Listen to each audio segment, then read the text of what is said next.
ఈరోజు ఇంకొక కార్యక్రమం కూడా చేస్తా ఉన్నాం. ఈ చిన్న చిన్న గ్రానైట్ పరిశ్రమలకు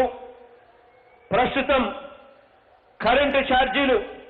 చంద్రబాబు నాయుడు గారి హయాం నుంచి ఇంతవరకు కూడా ఏదైతే కరెంటు ఛార్జీలు ఏదైతే ఉన్నాయో హెచ్టీకి ₹6.30, ఎల్టీకి ₹6.70 చంద్రబాబు నాయుడు గారి హయాం నుంచి ఇప్పటిదాకా కూడా ఏదైతే ఛార్జీలు ఏదైతే ఉన్నాయో ఆ ఛార్జీలను ఇక మీదటి నుంచి ₹2 తీసేస్తా ఉన్నానని చెప్పి కూడా ఈ సందర్భంగా తెలియజేస్తా ఉన్నాను. ఈ రెండింటి వల్ల ఈ కరెంటు ఛార్జీలు ₹2 తగ్గించడం వల్ల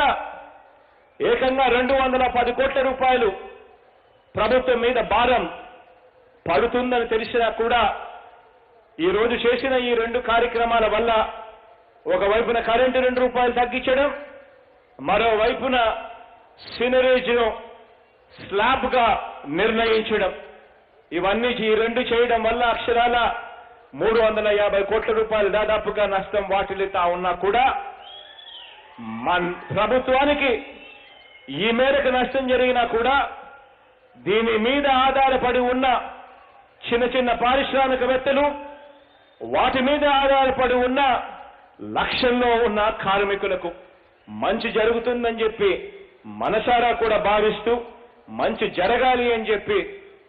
దేవుడి దయతో వీళ్ళందరికీ ఇంకా మంచి జరగాలి అని చెప్పి ఆశిస్తూ ఈ కార్యక్రమానికి శ్రీకారం చుడతా ఉన్నాం. ఈ రోజు నుంచి ఈ కార్యక్రమాలు 2 కూడా అమల్లోకి వస్తాయి.